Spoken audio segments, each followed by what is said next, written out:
Toda glória, toda honra e todo louvor ao Senhor Jesus Cristo.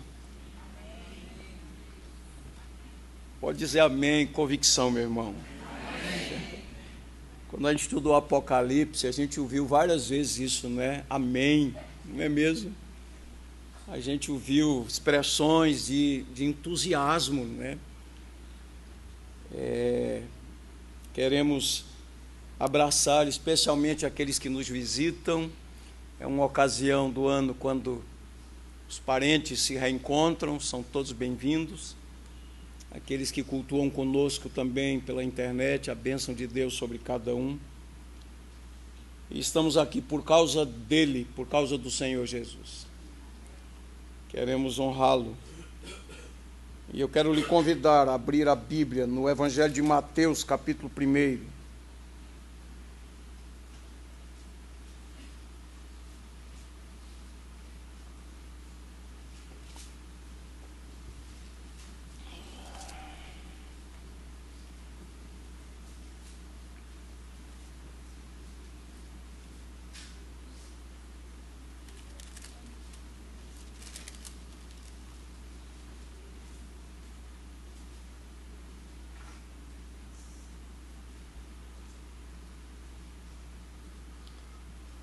Antes de ler Mateus, só para confirmar que eu disse, que você pode dizer amém, sem medo, com convicção. A gente estudou Apocalipse, eu disse, citei há pouco, por exemplo, Apocalipse capítulo 5, um texto lindíssimo, a visão do livro selado com 7 selos, e o cordeiro digno de abrir o selo, e diz aqui o texto: entoava um novo cântico, dizendo: digno és de tomar o livro e de abrir-lhes os selos, porque foste morto e com o teu sangue compraste para Deus os que procedem de toda tribo, língua, povo e nação. E para o nosso Deus os constituíste reino e sacerdotes, reinarão sobre a terra. Vi e ouvi uma voz de muitos anjos ao redor do trono, dos seres viventes, dos anciãos, cujo número era de milhões e milhares de milhares. Agora veja o que diz o verso 12, é Bíblia, irmãos. Proclamando em grande voz. Às vezes nós somos tímidos, né? Em grande voz. Digno é o cordeiro que foi morto de receber o poder e riqueza e sabedoria e força e honra e glória e louvor. Então ouvi toda a criatura que há no céu e sobre a terra, debaixo da terra e sobre o mar, e tudo que neles há, estava dizendo àquele que está sentado no trono e ao Cordeiro, seja o louvor e a honra e a glória e o domínio pelos séculos dos séculos. E vejam bem, os 4 seres viventes, representando aqui a criação, respondiam: amém. Vocês acham como é que eles responderam esse amém, né? Amém. Também os anciãos prostraram-se e adoraram. Nós estamos aqui cultuando o Rei dos Reis, o Senhor dos Senhores, né? Como eu citei aquela mensagem que recebi, que muitos de vocês receberam também, a manjedoura está vazia, assim como a cruz e a sepultura, mas o trono não, esse está ocupado, porque o Senhor reina. E eu fiz 2 citações aqui do pastor Leandro Lima pela manhã. Disse ele, quando Jesus veio aqui, revelou que estava estabelecendo o reino de Deus. E ele começou o ministério dizendo: arrependei-vos, o reino de Deus está perto. E a segunda afirmação de Leandro, a descrição dos atributos e direitos de Jesus foram descritos assim, e ele cita Lucas 1, 32 e 33. Este será grande e será chamado Filho do Altíssimo Deus. O Senhor lhe dará o trono de Davi, seu pai. Ele reinará para sempre sobre a casa de Jacó, e o seu reinado não terá fim. Então seja em todo o tempo bendito o nome do Senhor. Vamos ver, Mateus capítulo 1, dos versículos 18 a 23.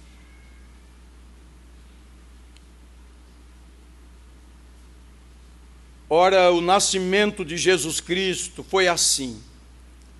Estando Maria, sua mãe, desposada com José, sem que tivessem antes coabitado, achou-se grávida pelo Espírito Santo.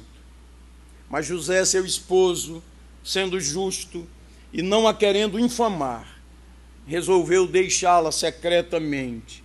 Enquanto ponderava nessas coisas, eis que lhe apareceu em sonho um anjo do Senhor, dizendo: José, filho de Davi, não temas receber Maria, tua mulher, porque o que nela foi gerado é do Espírito Santo.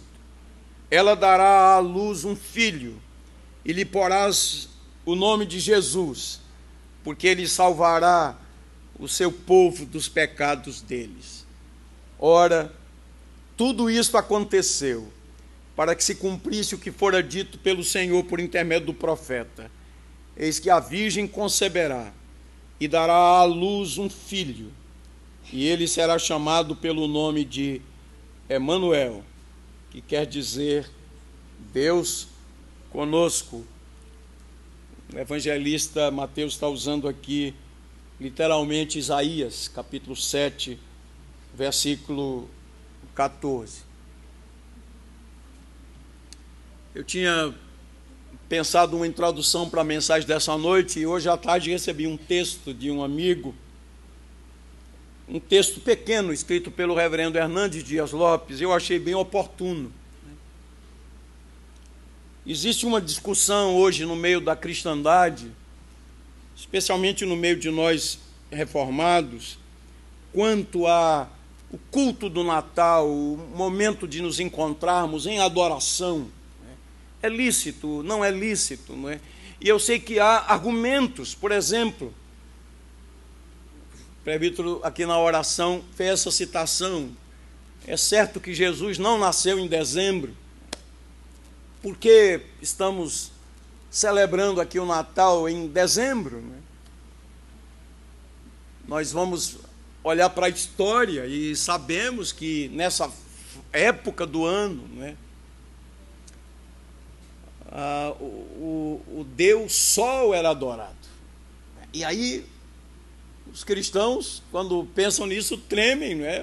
Temos uma origem pagã. No entanto, houve da parte de cristãos sinceros e verdadeiros um cuidado, dizendo: por que não adorarmos aquele que é o sol da justiça? Então, essa é uma argumentação bastante razoável, né? Por que não adorarmos o sol da justiça? Mesmo que ele não tenha nascido nesse mês de dezembro, mas se a cristandade reservou essa data, então vamos aproveitar essa data para falar de Jesus, dos seus atributos, da sua pessoa, da sua obra.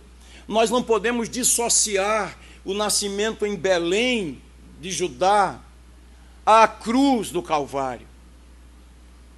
Porque o Messias, o Filho de Deus, o Salvador, ele nasceu em Belém, segundo a profecia, mas ele nasceu em Belém para ir à cruz. A cruz não foi um acidente de percurso, a cruz não foi uma derrota, não foi um fracasso, muito pelo contrário.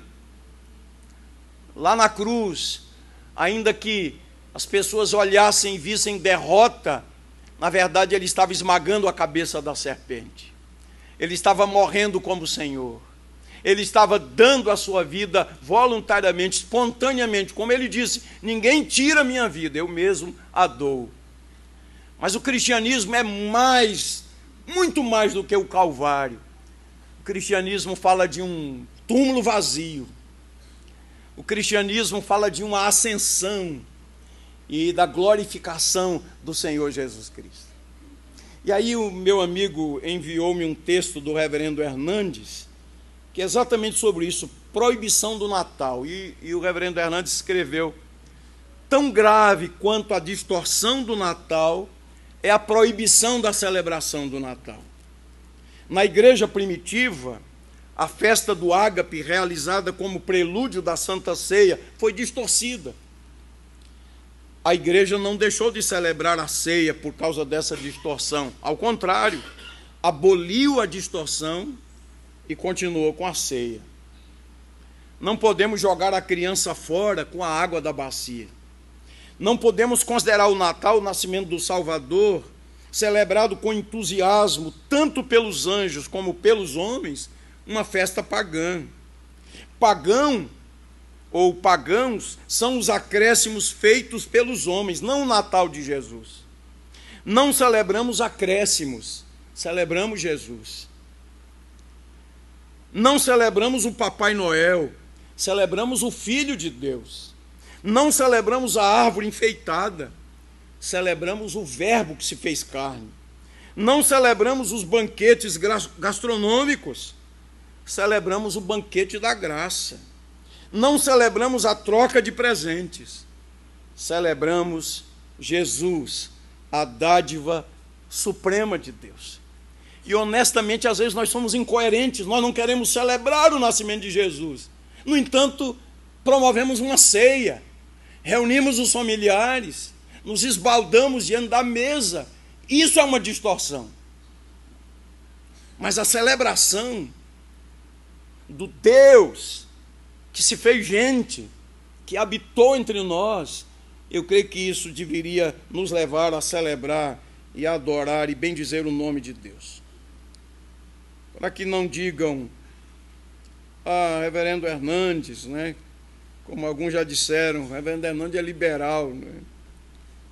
Acontece isso também, já foi chamado assim de liberal. Eu vou citar um outro, que é respeitado no meio reformado, John Piper, que escreveu um texto sobre isso também. Os cristãos deveriam celebrar o Natal, e ele, com um coração bastante pastoral, ele diz: eu compreendo aqueles que querem ser rigorosamente, distintamente cristãos, que querem ser libertos do mundo e qualquer raiz pagã que possa repousar sob nossa celebração do Natal. Mas não me posiciono da mesma maneira nesta questão, porque penso que chega um ponto onde as raízes já estão distantes de tal forma que o significado presente não carrega mais nenhuma conotação pagã.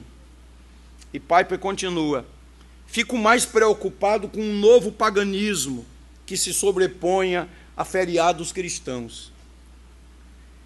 Eis um exemplo do que eu uso. Todo idioma tem suas raízes em algum lugar. A maioria dos nossos dias da semana, e ele está dizendo aqui os dias da semana em inglês, se não todos, saíram de nomes pagãos também. Então deveríamos parar de usar a palavra Sunday, domingo, porque ela pode ter estado relacionada à adoração ao sol em um tempo distante. No inglês moderno, Sunday, domingo, não carrega aquela conotação, e a própria natureza do idioma. De certa forma, os feriados são como a linguagem cronológica. O Natal agora significa que marcamos no meio cristão o nascimento de Jesus Cristo. Nós achamos que o nascimento, a morte e a ressurreição de Cristo são os eventos mais importantes da história humana. Não marcá-los de alguma forma através de uma celebração especial, me parece que seria uma insensatez. E ele conclui dizendo: realmente vale o risco, mesmo que a data de 25 de dezembro tenha sido escolhida por causa de sua proximidade com algum tipo de festival pagão. Vamos apenas tomá-la, santificá-la e fazer o melhor com ela, porque Cristo é digno de ser celebrado em seu nascimento. Não há motivo para escolher outra data, ele diz, e ele conclui dizendo: não há motivo para escolher outra data, não vai funcionar. Estou dizendo isso, queridos irmãos, e trazendo aqui esses dois servos de Deus, que são pessoas acreditadas em nosso meio, para que nós não percamos o foco, para que a disposição do nosso coração seja a de verdadeiramente adorarmos ao Senhor. Não apenas usarmos de expressões de adoração, mas adorarmos ao Senhor. Porque o nascimento do Senhor Jesus, a vinda do Messias, o cumprimento das promessas de Deus, tudo isso deve inclinar o nosso coração perante o Senhor. Há muito mais ainda quando pela graça de Deus nós somos alcançados pelo Senhor. O nascimento de Jesus foi em um dia real, como Lucas escreveu a palavra do anjo: hoje vos nasceu o Salvador. Foi um dia real, um dia específico, como diz Paulo aos Gálatas, na plenitude do tempo, no tempo certo, no tempo de Deus.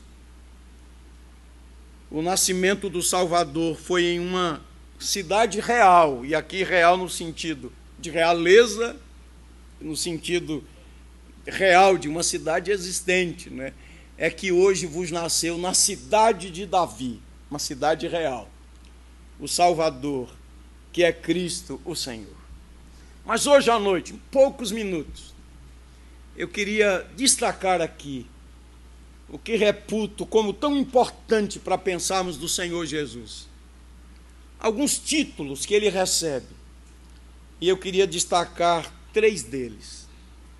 Primeiro título, primeiro nome, é o nome Jesus. É tão importante que a gente compreenda.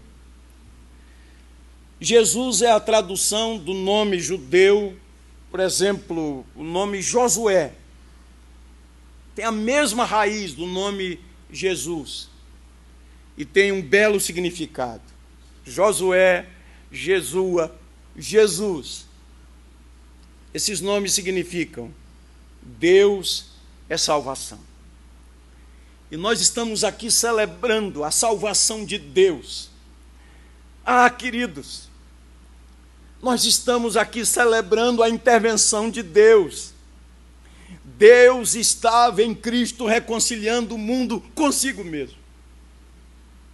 É impressionante que os judeus, com todas as profecias, com todos os ensinamentos, com toda a tradição, eles tinham muito respeito por Moisés.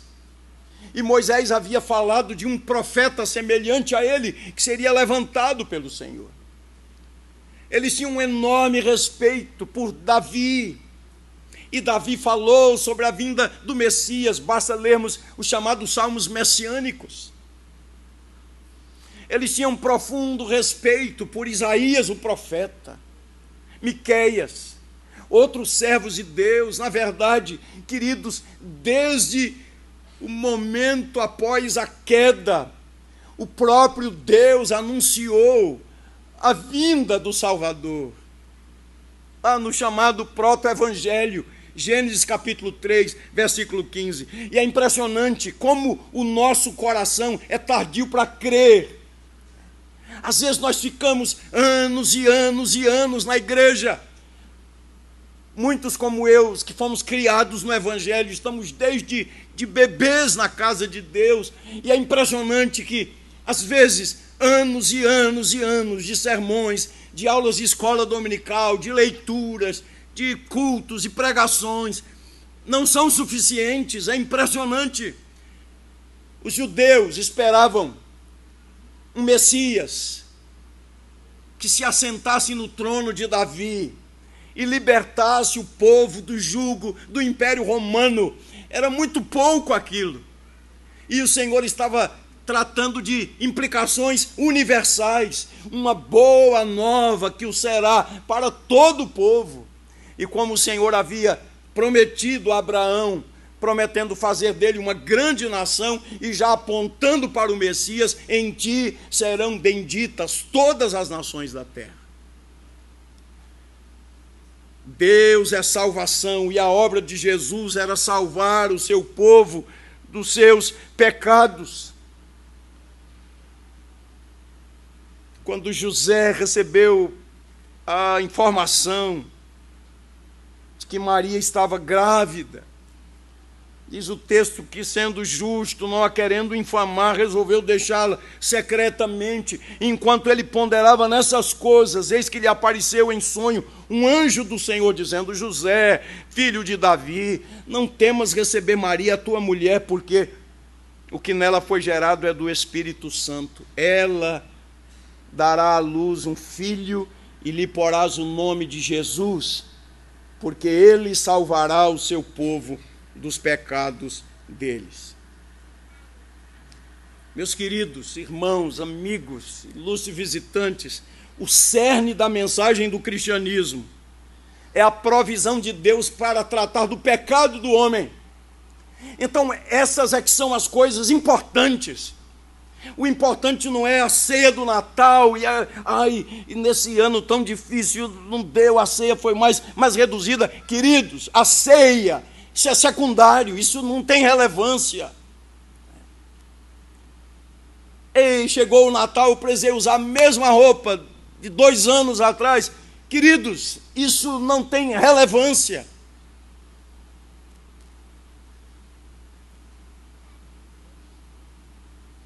Eu não ganhei presentes, não pude viajar, tantas outras ocasiões eu viajei nesse período, o orçamento está apertado. Queridos, viajar é ótimo, mas nesse sentido não tem relevância. O cerne da mensagem do cristianismo é a provisão de Deus para tratar do pecado humano. Deus está falando de coisas muito mais profundas, de algo muito mais especial.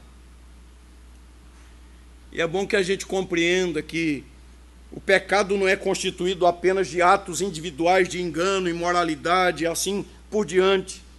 O pecado consiste numa tendência natural à rebeldia contra a vontade de Deus, e essa rebeldia separa o homem de Deus, e essa é a coisa mais séria, mais relevante. Por natureza, o homem está separado de Deus, e Jesus veio para salvar. O seu nome será Jesus, porque ele salvará o seu povo dos seus pecados.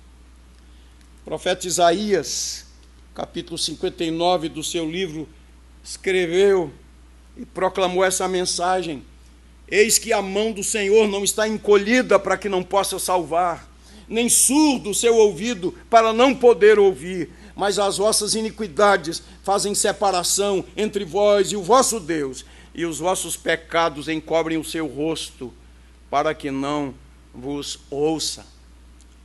O apóstolo Paulo, escrevendo aos Romanos e falando com autoridade espiritual, inspirado pelo Espírito Santo, no 3º capítulo da Epístola aos Romanos, ele escreveu: pois todos pecaram e carecem da glória de Deus. Mais adiante, no 6º capítulo, ele escreveu também pelo Espírito Santo: porque o salário do pecado é a morte, mas o dom gratuito de Deus é a vida eterna em Cristo Jesus.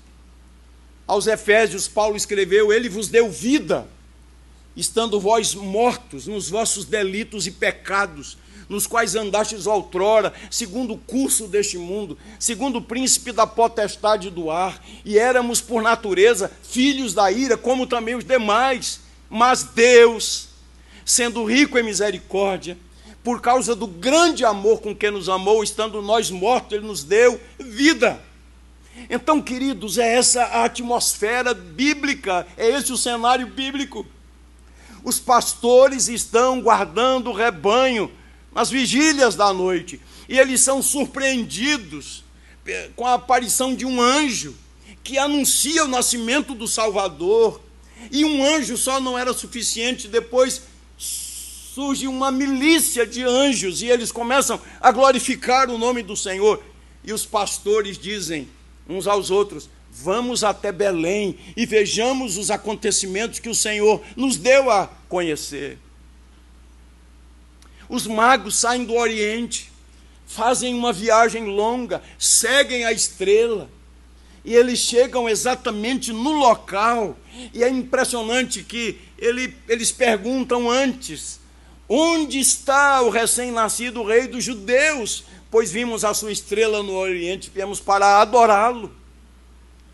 É a centralidade da pessoa do nosso bendito e Salvador Jesus Cristo. Esse é o cerne da mensagem do Evangelho. O pecado consiste na tendência natural à rebeldia, à rebelião à vontade de Deus. E é o pecado, queridos, uma palavra que as pessoas não gostam de ouvir. É o pecado que está por trás de toda a má conduta, de todo o conflito social, pois brota do coração. E foi isso que Jesus disse: de onde procedem os maus desígnios, os maus desígnios procedem do coração. E é por isso que temos violência, por isso que temos injustiça, por isso que temos corrupção. Quem não se sensibilizou nesses últimos dias, acompanhando o que tem acontecido na Síria? Temos uma palavra aqui tão contundente, tão oportuna e sábia, do nosso pastor Ronaldo Lidório. Queridos, olhem que dados alarmantes, né? A Síria representa hoje um dos cenários mais caóticos e inconcebíveis desse século. São 6 anos de conflito. Cerca de 450 mil sírios foram mortos. Mais de 1 milhão foram feridos. Quase 5 milhões se refugiaram em outras nações e mais de 6 milhões fugiram de suas casas, buscando abrigo em outras partes do país. É inimaginável, indescritível o sofrimento dessa nação nesses infindáveis 6 anos. E Ronaldo, com um coração pastoral, de um homem que conhece a Jesus, de um homem que anda perto de Deus, que tem a plenitude do Espírito Santo em sua vida, ele faz um apelo: oremos pela Síria, pela intervenção de Deus, que ouve o choro do aflito. Quando eu li essa palavra, isso tocou tanto o meu coração.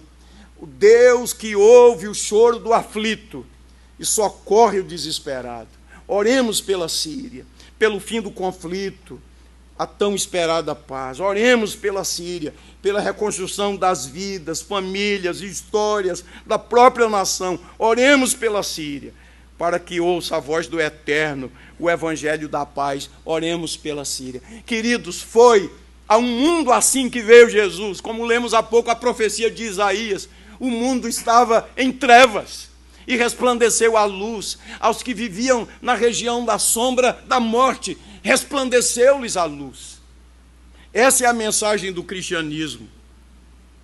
Jesus veio para libertar o ser humano do pecado, da consequente ira de Deus, cuja natureza é contrária ao pecado em todas as formas.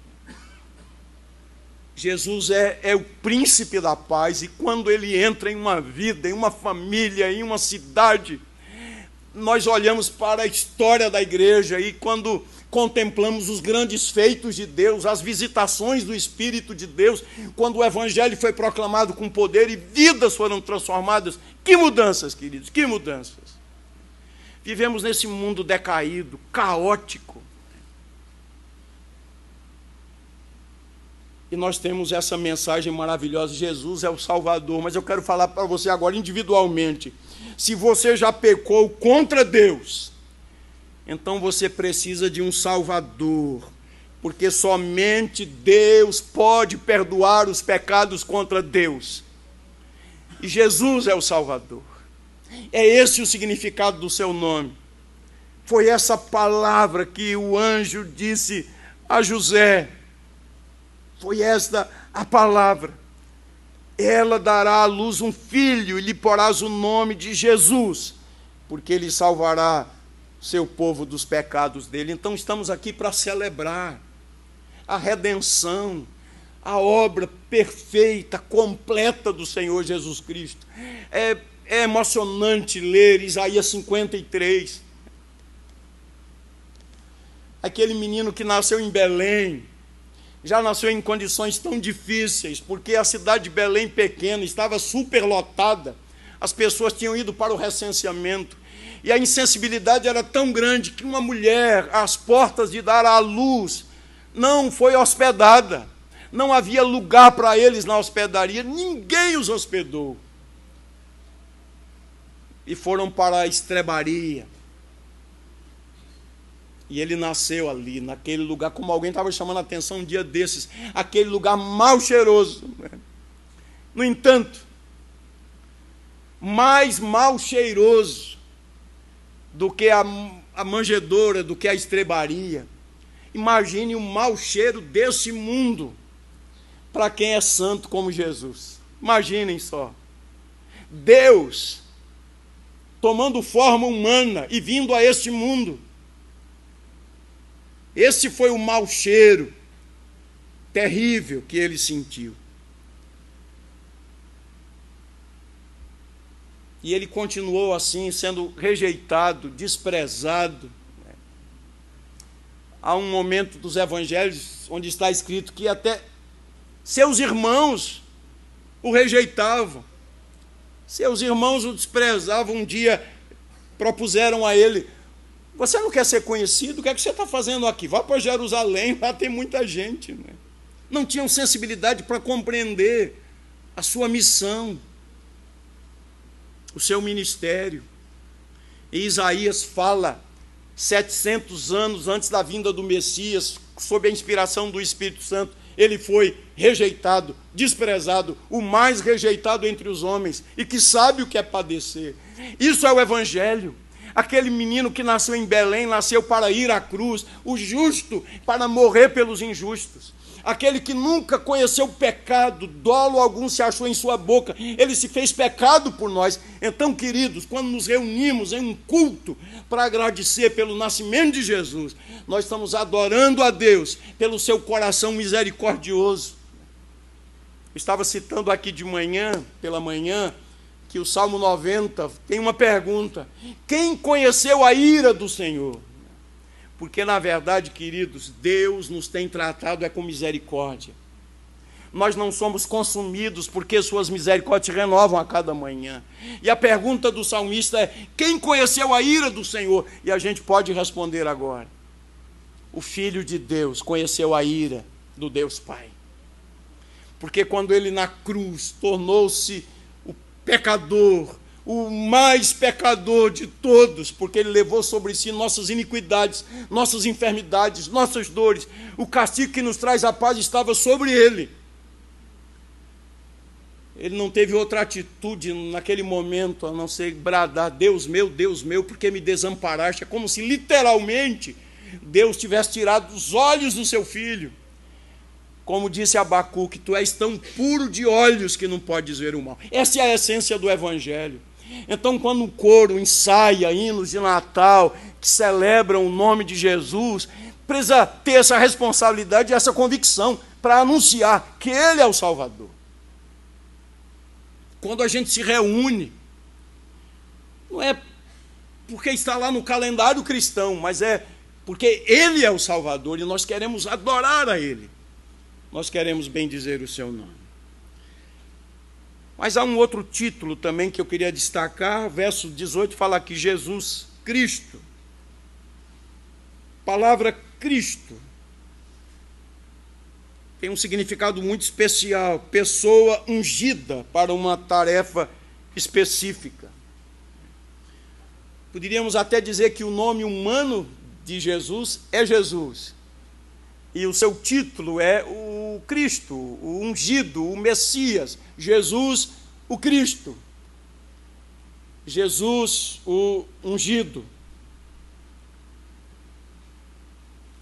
Aqui no capítulo 1 de Mateus, ele usa pelo menos em 4 ocasiões a palavra Cristo. Se você olhar aí, genealogia de Jesus Cristo, Mateus capítulo 1, verso 1, verso 16, e Jacó gerou a José, marido de Maria, da qual nasceu Jesus, que se chama o Cristo, o Messias, o ungido. Verso 17, de sorte que todas as gerações, desde Abraão até Davi, são 14, desde Davi até o exílio de Babilônia, 14, desde o exílio de Babilônia até Cristo, 14. E novamente aparece no verso 18 a palavra Cristo, Jesus Cristo. Essas citações sugerem ser o título escolhido para designar Jesus e a sua missão. O que a gente pode aprender aqui é que Jesus incorpora a plenitude das expectativas judaicas quanto à vinda daquele que Deus escolheu para libertar o seu povo dos inimigos e para estender as bênçãos de Deus aos gentios. Lucas fala muito bem sobre isso, depois do batismo de Jesus, capítulo 3. Ele foi ungido pelo Espírito Santo. Quando ele era batizado, o Espírito Santo veio sobre ele em forma corpórea de pomba. Lucas 4 diz que ele, cheio do Espírito Santo, foi para o deserto, passou 40 dias, 40 noites, nada comeu, nada bebeu, jejuando e orando, foi tentado pelo diabo, respondeu às tentações sempre com a palavra: está escrito, está escrito, está escrito. E Lucas registra que quando ele saiu do deserto, ele saiu no poder do Espírito Santo. Mais tarde, quando Pedro, o apóstolo, está pregando o evangelho na casa de Cornélio, um centurião romano e um gentio, e com muita resistência Pedro foi à casa do gentio, e há uma referência no sermão que Pedro pregou na casa de Cornélio, capítulo 10 de Atos dos Apóstolos, versos 37, 38, vou ler 36, 37, 38. Essa é a palavra que Deus enviou aos filhos de Israel, anunciando-lhes o evangelho da paz por meio de Jesus Cristo. Esse é o Senhor de todos. Vós conheceis a palavra que se divulgou por toda a Judéia, tendo começado desde a Galiléia, depois do batismo que João Batista pregou. Como Deus ungiu a Jesus de Nazaré com o Espírito Santo e com poder, o qual andou por toda parte, fazendo bem e curando todos os oprimidos do diabo, porque Deus era com ele. E nós somos testemunhas de tudo que ele fez na terra dos judeus, em Jerusalém, a qual também tiraram a vida, pendurando no madeiro. E aí depois ele vai falar sobre a ressurreição do nosso Senhor Jesus Cristo. O ungido, o Messias, o prometido, o esperado, muito mais do que a libertação do jugo do Império Romano. Ele nos liberta das amarras do pecado, ele nos liberta do império das trevas, como Paulo fala tão bem na carta aos Colossenses. Ele nos libertou do império das trevas e nos transportou para o reino do Filho do seu amor. É o Cristo, bendito seja o nome do Senhor.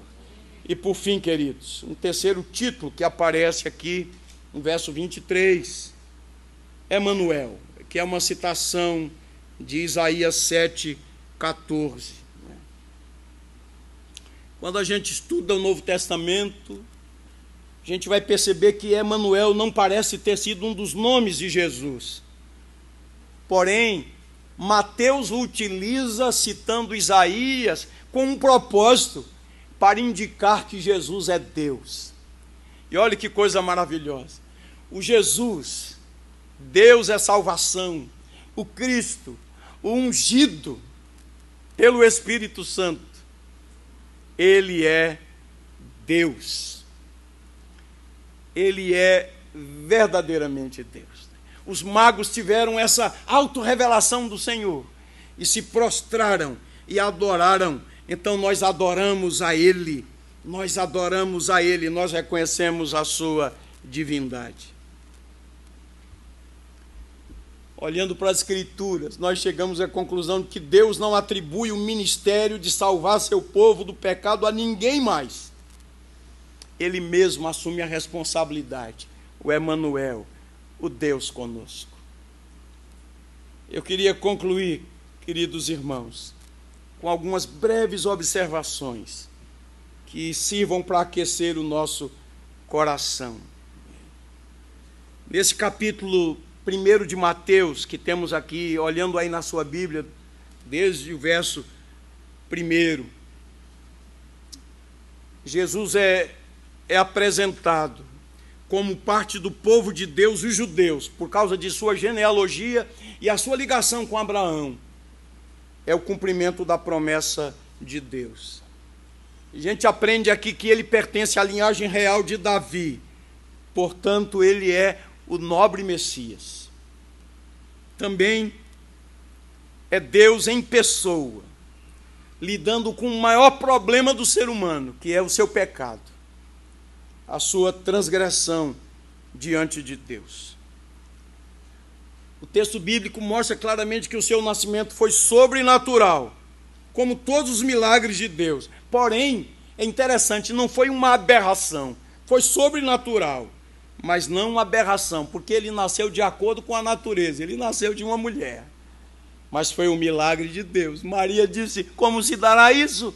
Não tenho contato com homem algum. E ele foi gerado pelo Espírito Santo. E eu queria destacar aqui a universalidade do Evangelho. Veja bem, estou pregando universalismo não. Dizendo assim, a universalidade do Evangelho, que é para todas as nações. Foi isso que Jesus ensinou. Quando expôs perante os seus apóstolos o plano expansionista. Recebereis o poder do Espírito Santo e sereis minhas testemunhas, tanto em Jerusalém, como em toda a Judéia, Samaria, até aos confins da terra. O Evangelho é universal. E eu queria fazer umas breves aplicações ao seu coração e ao meu coração. Primeiro, é que Deus é glorificado pelo nascimento de Jesus. Deus foi glorificado. Aquela milícia celestial, estava pensando aqui, Ventura, aqueles anjos harmoniosos, né? Todas as vozes funcionando direitinho, e eles cantando glória a Deus nas maiores alturas. Né? O Senhor foi glorificado. Deus foi glorificado com o nascimento de Jesus. Mas também há uma outra verdade: paz na terra entre os homens a quem Ele quer bem.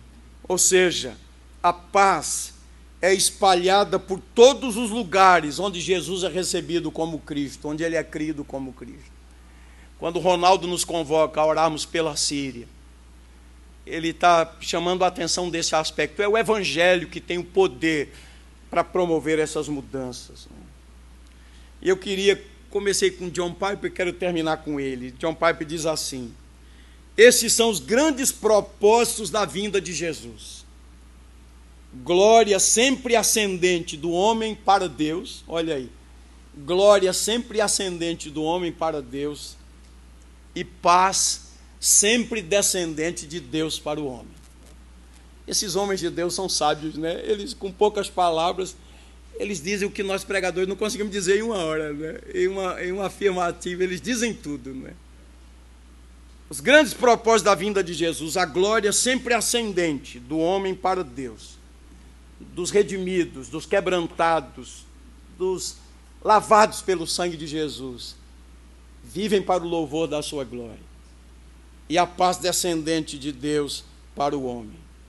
A sua glória e a nossa paz.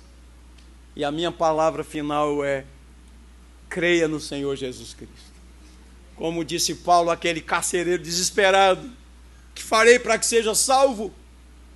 Crê no Senhor Jesus, e serás salvo tu e a tua casa. Deus lhe deu uma oportunidade, mais um Natal, para você ouvir de Jesus. E uma oportunidade para o arrependimento, para a mudança de vida. Porque você foi criado pelo Senhor e para o Senhor. E sua vida não encontrará sentido sem o Senhor. Você poderá ser até bem-sucedido na sua vida profissional. Você pode ter recursos mesmo em tempo de crise. Mas essas coisas não dão sentido à vida. De que adianta o homem ganhar o mundo inteiro e perder a sua alma? O que dará o homem em troca da sua alma? A sua glória, a nossa paz, como está bem exposto na Escritura Sagrada. Que esta seja a noite do seu arrependimento. E você que é do Senhor, que seja uma noite para a renovação. Senhor, eu quero ser mais íntimo teu, eu quero te amar mais, eu quero te servir melhor, eu quero viver para o louvor da tua glória, quero ser uma testemunha do Senhor. A Ele toda a glória. Amém. Amém. Vamos cantar com o coro Boas Novas, depois nós vamos cantar um hino ao Senhor.